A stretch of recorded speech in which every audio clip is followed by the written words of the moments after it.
Good evening. তোমাদের আজকের class fourth semester অনার্সের জন্য এই ক্লাসটি হবে।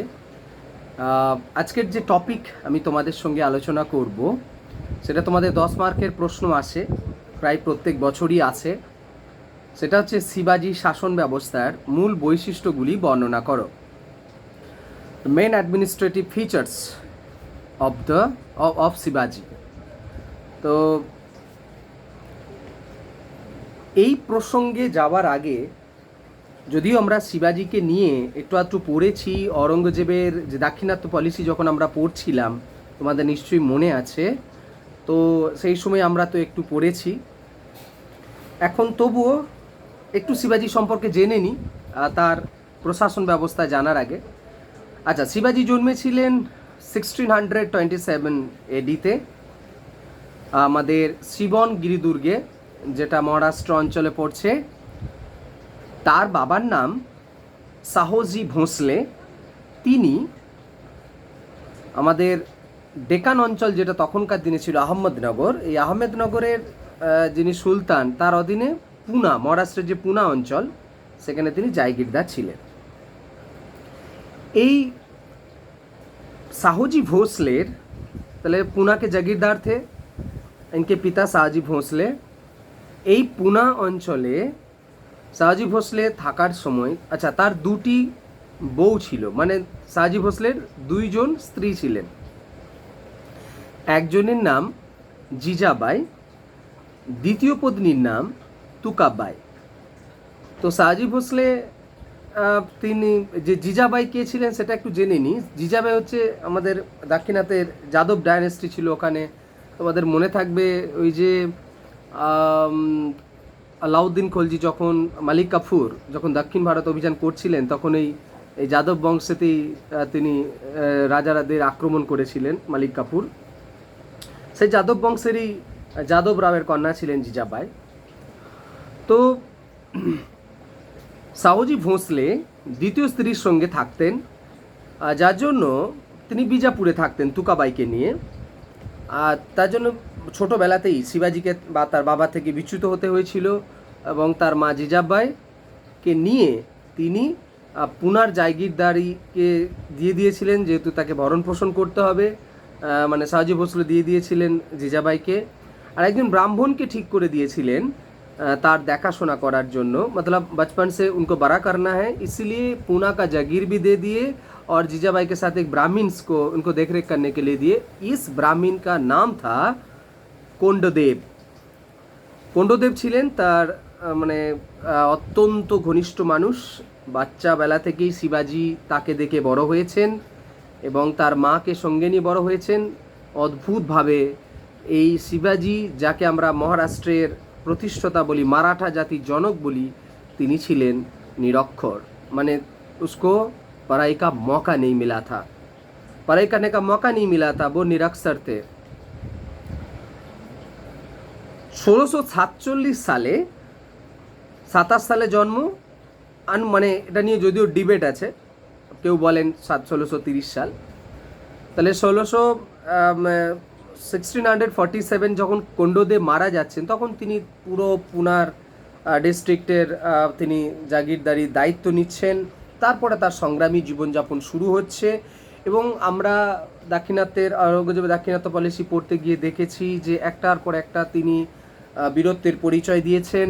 দাক্ষিণাত্যের ওই অঞ্চলেতে মুঘল বাদশাহ যখন চলছে, উত্তর ভারতে মুঘল বাদশাহী শাসন, ওই রকম একটা পরিস্থিতিতে নিজেকে একটা যোগ্য শাসক, যোগ্য নেতা হিসেবে প্রতিপন্ন করে, মুঘলদের ব্যতিব্যস্ত করে, অরঙ্গজেবকে ব্যতিব্যস্ত করে তিনি নিজেকে মারাঠা বীর হিসেবে প্রতিষ্ঠিত করছেন। একটা ছোট্ট ইনসিডেন্টের কথা বলে নিই। 1665 সালে আমাদের বিখ্যাত মনে আছে পুরন্দরের সন্ধি। ওই যে অরঙ্গজেব তাকে গ্রেপ্তার করেছিলেন এবং গ্রেপ্তার করে তাকে, তার ছেলেকে সাউজিকে গ্রেপ্তার করেছিলেন এবং শিবাজিকে, দুজনকেই। তারপর তো তিনি ছলে পালিয়ে এসেছিলেন এবং শেষ পর্যন্ত অরঙ্গজেব স্বীকার করে নিয়েছিলেন যে শিবাজিকে পরাজিত করা সম্ভব নয়, যার জন্য তিনি 50 সালে 1668 সালে औरंगजेब शिवाजी के राजा उपाधिते भूषित करेছিলেন। मतलब औरंगजेब ने पूरे स्वीकार कर लिया था इसको पराजित करना ठीक नामुमकिन है, तो इसलिए उनको राजा उपाधि दिए थे। तो ये बात आपको समझना है कि उस ज़माने में मुग़ल जो बादशाह होते थे वो उस ज़माने में जो लैंडलॉर्ड होता था, बहुत बड़ा बड़ा लैंडलॉर्ड, उनको टाइटल दिया जाता था, उसका नाम था, उस टाइटल का नाम था राजा। उस राजा का टाइटल शिवाजी को औरंगजेब ने दिया था 1668। এই হচ্ছে শিবাজি জীবনযাপন এবং তার শিবাজি মাত্র মানে তার যে নিজের যোগ্যতায় যতদিন বেঁচে ছিলেন 240 দুর্গ তিনি দখল করেছিলেন। দুর্গগুলি ছিল তার সাম্রাজ্যের সবথেকে বড় শক্তিশালী কেন্দ্র এবং ভাবো মুঘলদের চ্যালেঞ্জ করে তিনি এই দুর্গগুলি দখল করেছিলেন এবং একটা শক্তিশালী সাম্রাজ্য, যেটাকে আমরা মারাঠা সাম্রাজ্য বলি, সমস্ত ডেকান জুড়ে, মানে এখন বর্তমান মহারাষ্ট্র, অন্ধ্রপ্রদেশের কিছুটা অঞ্চল, এই যে পুরো কর্ণাটকের ওই জোনটা পুরোটাকে বলা হচ্ছে, ইস জোনকে বলা যাতা উস জামানে মে ডেকান। তো এটার মধ্যে তিনি মারাঠা সাম্রাজ্য প্রতিষ্ঠা করেছিলেন এবং কিছুটা অঞ্চল কর্ণাটকের, মানে মহারাষ্ট্র, এখন বর্তমান যে কর্ণাটক রাজ্য, তো সেই মানে শিবাজি মাত্র 53 বছর বয়সে 1680 সালে 13 এপ্রিল তিনি মারা যান। Only the age of 53। বেশি দিন তিনি বাঁচেননি। তো এই যে তার সময়কাল, তিনি একটা সুস্থির, সুন্দর, একটা প্রতিষ্ঠিত এবং শক্তিশালী একটা প্রশাসন ব্যবস্থা প্রদান করেছিলেন মারাঠা সাম্রাজ্যে। কি ছিল এই সাম্রাজ্যের শাসন ব্যবস্থার বৈশিষ্ট্য? What kind of administrative features was there in Maratha empire? Today I am going to discuss. একটা একটা করে দেখব যে এই শিবাজির প্রশাসন ব্যবস্থা কেমন করে চলতো। যে মারাঠা সাম্রাজ্যের, তাকে বলা হয় মারাঠা বীর। এ প্রসঙ্গে একটু বলে নিই, শিবাজির যে উপাধি, 1674 সালে তিনি অভিষেক অনুষ্ঠান হয়েছিল, সেখানে তিনি এই শিবাজির এই যে ছত্রপতি উপাধিটা তিনি নিয়েছিলেন। छत्रपति जो उनका टाइटल है उन्होंने लिए थे। और गो ब्राह्मण प्रतिपालक, इसका भी और एक टाइटल था। তাহলে দুটো টাইটেল শিবাজি, একটা হচ্ছে ছত্রপতি আর একটা হচ্ছে গো ব্রাহ্মণ প্রতিপালক। আচ্ছা, আমরা অ্যাডমিনিস্ট্রেটিভ সিস্টেমে যাই। আচ্ছা, অ্যাডমিনিস্ট্রেটিভ সিস্টেম সম্পর্কে জানতে আমাদের ভিন্ন ভিন্ন তথ্য আমাদেরকে সাহায্য করে থাকে। সেই তথ্যগুলোর মধ্যে কিছু ইম্পর্টেন্ট সোর্সের কথা বলি তোমাদের। অমাত্য মানে তার যে রাজস্ব মন্ত্রী ছিলেন, তার নাম ছিল রামচন্দ্র পন্থ। তার লেখা ডকুমেন্টস আছে যেটা আমরা পরবর্তীকালে পেয়েছি, শিবাজির অ্যাডমিনিস্ট্রেশন সম্পর্কে জানতে সাহায্য করে। 2 নম্বর হচ্ছে শিবাজির একজন রাজদরবারের মানুষ ছিলেন যিনি কৃষ্ণাজি অনন্ত শিবাজির আত্মজীবনীকে লিখেছিলেন। তিনি তার অত্যন্ত ঘনিষ্ঠ বন্ধু ছিলেন, মানে कृष्णाजी अनंत। तो उनका बायोग्राफी लिखे थे शिवाजी के। यहाँ से भी बहुत सारे डॉक्यूमेंट्स हम लोगों को मिलता है। पंडित हनुमंत राव रचना থেকেও আমরা শিবাজির অ্যাডমিনিস্ট্রেশন সম্পর্কে জানতে পারি। এবং পেশোয়া দপ্তর, পেশোয়া মানে ওনাদের মারাঠা সাম্রাজ্য যারা প্রাইম মিনিস্টার হতেন তাদের দপ্তরের ডকুমেন্টস, সেই দপ্তরের ডকুমেন্টস থেকেও শিবাজির অ্যাডমিনিস্ট্রেশন সম্পর্কে জানতে পাওয়া যায়। এছাড়া সেই সময় ইউরোপের অনেক ট্রাভেলার্স যারা আমাদের দেশে এসেছেন তাদের নানান ডকুমেন্টস আছে, সেখান থেকেও শিবাজির যে প্রশাসন বা অ্যাডমিনিস্ট্রেশনস के बारे में हम लोगों को पता चलता है। তো এইগুলো হচ্ছে source of the studies for the administration of শিবাজি। একটা একটা করে দেখি। শিবাজির প্রথমেই আমরা দেখি শিবাজির কোন আদর্শ নিয়ে তিনি তার সাম্রাজ্যকে পরিচালিত করেছিলেন, what kind of visions he had. তো তার মূল যে আদর্শ, তিনি ছিলেন একজন পুরোপুরিভাবে স্বৈরতন্ত্রে বিশ্বাসী নেতা। মনে রাখবে, স্বৈরতন্ত্র বিশ্বাসী মানে मतलब राजा ही सब कुछ है, इस थॉट को बोला जाता है स्वैरतंत्र। राजा ही सब कुछ है, जो किसी के बात पे निर्भर नहीं करता, वो अपने आप खुद डिसीजन लेते हैं। ये शिवाजी इस तरह की एक लीडर था, মানে এরকমই একটা নেতা ছিলেন যিনি স্বৈরতন্ত্রে বিশ্বাস করতেন। কিন্তু শিবাজি কখনো স্বেচ্ছাচারী রুলার ছিলেন না। এমন নয় যে জনগণের ওপরে তিনি জোর করে সব কিছু চাপিয়ে দিতেন। তাহলে তার যে মূল উদ্দেশ্য কী ছিল, মোটিভ, সেটা হচ্ছে জনকল্যাণমূলক নীতি। যতগুলো তিনি নীতি ফলো করেছিলেন তিনি তার মানে জীবদ্দশায়, তার অ্যাডমিনিস্ট্রেশনে বেশিরভাগ নীতি জনকল্যাণমূলক নীতি ছিল, মানে বেশিরভাগই, তার উদ্দেশ্যটাই তাই ছিল। मतलब पब्लिक वेलफेयर के करना ही इनका मुख्य उद्देश्य था। আর একবার বলে নিই, তিনি অ্যাডমিনিস্ট্রেশন চালাচ্ছেন এমন একজন নীল লিডার যিনি পড়াশোনা জানতেন না, অথচ তিনি এত সুন্দর অ্যাডমিনিস্ট্রেশনের ব্যবস্থা করেছিলেন। আচ্ছা, প্রথমে এবার আমরা দেখে নিই যে তার রাজ্যটা প্রসঙ্গে, যে গোটা স্টেটটা কেমনভাবে বিভাজিত ছিল। এর প্রসঙ্গে বলা হয়ে থাকে যে মারাঠা সাম্রাজ্য দুটো ভাগে ভাগ করা হয়েছিল, দুটো অঞ্চলে বিভাজিত ছিল। একটা হচ্ছে স্বরাজ্য আর একটা হচ্ছে মুলকাগিরি। স্বরাজ্য বলতে কি, মারাঠা প্রভাবাধীন, গায়ে কিছু একটা বল, ওকে, মারাঠা প্রভাবাধীন যেটা রাজ্য, যেটাকে অঞ্চল, যেটা ডাইরেক্ট মারাঠাদের ইনফ্লুয়েন্স ছিল, সেটা হচ্ছে আমাদের স্বরাজ্য। আর যেটা মারাঠাদের আর ইনডাইরেক্টলি প্রভাব ছিল, সেটা হচ্ছে বলা হচ্ছে মুলকাগিরি। তো মেন মারাঠাদের যে মেন অঞ্চল, সেটা কিন্তু স্বরাজ্য হিসেবেই ধরা হয়ে থাকে।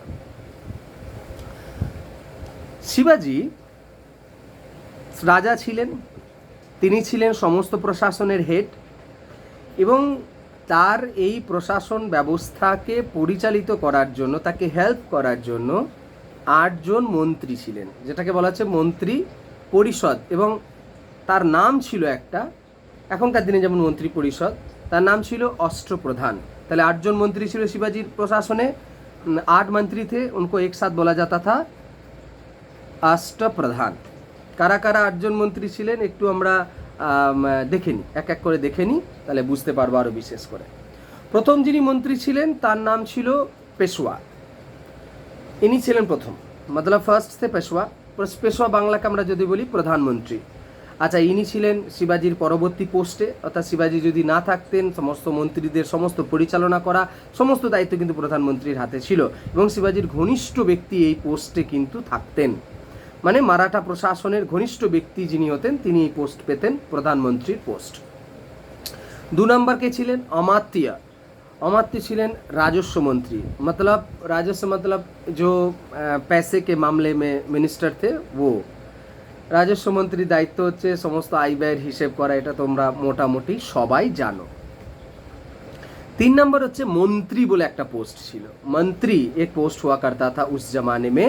मंत्री का काम था पूरे जो एडमिनिस्ट्रेशन है उसके बारे में न्यूज़ रखना और उस न्यूज़ को शिवाजी तक पहुंचा देना। मतलब मराठा के जो भी आने वाले, शिवाजी के बाद भी जो भी राजा बने थे, तो उनको छत्रपति बने थे, तो उनको ये छत्रपति मतलब राजा बने थे, छत्रपति तो शिवाजी थे, शिवाजी को इन्फॉर्मेशन देता था, ये याद रखो। 4 नंबर হচ্ছে দবির বা সামন্ত। সামন্ত এটা পরীক্ষাতে ভীষণ আসে, চাকরি পরীক্ষায় ভীষণ আসে। সামন্ত 4 number post Samanta. Who was Samanta? Samanta was A foreign minister of শিবাজি, শিবাজিস administrations. Foreign ministers, external affairs minister যদি আমরা এখন বলি, বিদেশ দপ্তরের সঙ্গে সম্পর্কিত, যিনি যুদ্ধর মানে কি বলতো, রাজাকে পরামর্শ দিতেন, ওই রাষ্ট্রের খবর নিয়ে আসতেন, এই যুদ্ধ সংক্রান্ত মানে বিষয়ে নানান তথ্য রাজাকে কিন্তু দিতেন। मतलब एक्सटर्नल अफेयर्स की जितना भी न्यूज़ होता था, ये सामंत शिवाजी को देते थे। 5 नंबर হচ্ছে सरनाबिस और सचिव। सरनाबिस और सचिव, এই सरनाबिसের दायित्व ছিল चिट्ठीपत्र लेखा, मतलब जो राइटिंग के नोट्स होते थे, जिस राजा को भेजना हो या किसी को राजा से आया है वो चिट्ठी पढ़ना, ये इनका काम होता था। डॉक्यूमेंट्स को रखना ये सरनाबिस का काम होता था। 7 नंबर হচ্ছে ন্যায়াধীশ, প্রধান বিচারপতি। বুঝতেই পারছো ন্যায়াধীশের নামটা শুনে। তিনি ফৌজদারি এবং দেওয়ানির যে বিচার ব্যবস্থা তিনি সামলাতেন। মানে ফৌজদারি মানে হচ্ছে মিলিটারি সংক্রান্ত, দেওয়ানি মানে হচ্ছে টাকা পয়সা সংক্রান্ত যে সমস্ত মামলা হতো তার বিচার ন্যায়াধীশ করতেন। যদিও সর্বোচ্চ যে সিদ্ধান্তটা সেটা কিন্তু শিবাজি নিতেন। আর 8 নাম্বার হচ্ছে সেনাপতি, স্যার, যার নাম ছিল স্যার ই নওবত। হু ওয়াজ স্যার ই নওবত? ইয়ে হচ্ছে কমান্ডার ইন চিফ অফ শিবাজি। তো শিবাজি অ্যাডমিনিস্ট্রেশনে এই সেনাপতি যে পোস্টটা হতো সেটা কিন্তু ব্রাহ্মণ হতো না, বাকি সমস্ত পোস্ট কিন্তু ব্রাহ্মণ হতে পারতো, কিন্তু সেনাপতি পোস্টটা ব্রাহ্মণ হতেন না। আর আরেকটা জিনিস শিবাজির অ্যাডমিনিস্ট্রেশনে গুরুত্বপূর্ণ ছিল, সেটা হচ্ছে যে পণ্ডিত রাও এবং ন্যায়াধীশ। পণ্ডিত রাও মানে পণ্ডিত রাও যে পোস্টটা তোমাদের বলিনি, পণ্ডিত রাওটা হচ্ছে ব্রাহ্মিনস, যিনি ধর্মীয় বিষয়ে শিবাজিকে পরামর্শ দিতেন। তাহলে এই পণ্ডিত রাও এবং ন্যায়াধীশ এই দুটো পোস্টকে বাদ দিয়ে বাকি সমস্ত মন্ত্রীদের তাদেরকে সামরিক দায়িত্ব পালন করতে হতো, নিজে নিজে দায়িত্ব সঙ্গে সঙ্গেও তাদেরকে অন্যান্য দপ্তরের দায়িত্ব কিন্তু পালন করতে হতো, মানে অদ্ভুতভাবে এক্সট্রা দায়িত্ব পালন করতে হতো। এছাড়া চিটনিস, পটনিস, সুবনিস এবং দেওয়ান ও Majumdar, this type of officers were there at the time. এবার আমরা দেখে নিই প্রভিন্সিয়াল গঠনটা কেমন ছিল, প্রাদেশিক গঠন। আচ্ছা, শিবাজির অ্যাডমিনিস্ট্রেশন 3টি স্তরে বিভাজিত ছিল। একটা হচ্ছে যে প্রভিন্স, মোট 3টে প্রভিন্সের কথা বলা হয়েছে। এই প্রভিন্সগুলোকে বলা হতো প্রান্ত, প্রান্ত বা প্রদেশ, প্রান্ত, প্রান্ত বা প্রদেশ। ফার্স্ট, তাহলে প্রান্তের যিনি হেড হতেন তিনি হতেন, তার नाम ছিল मामलातोदार। प्रांत के जो हेड होते थे, मतलब आज का जो स्टेट हम लोग बोलते हैं, जो हमारे देश में स्टेट में बांटा हुआ है पूरी भारतवर्ष, उसको उस ज़माने में बोला जाता था प्रांत। और उनका जो हेड ऑफिसर्स होते थे, जैसे आज मुख्यमंत्री होते हैं, उस शिवाजी के एडमिनिस्ट्रेशन में उनका बोला जाता था मामलातोदर, मामलातोदर। तो ये हुआ करता था।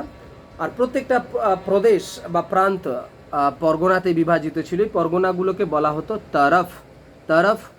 তাহলে ये प्रांत को डिवीज़न करके तरफ बनाया गया था उस वक्त। এই तरफের যিনি হেড হতেন তাকে বলা হতো হাবিলদার বা কারকুন। तरफের যিনি হেড হতেন তাকে বলা হতো হাবিলদার বা কারকুন।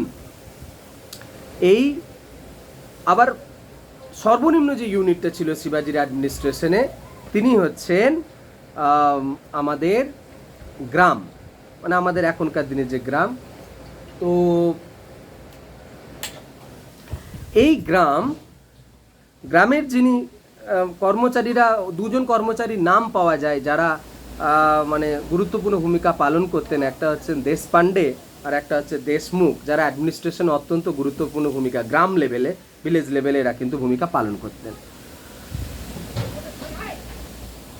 ওকে, ওয়েদার খারাপ, তাই আজকে এখানেই ক্লাস শেষ করলাম।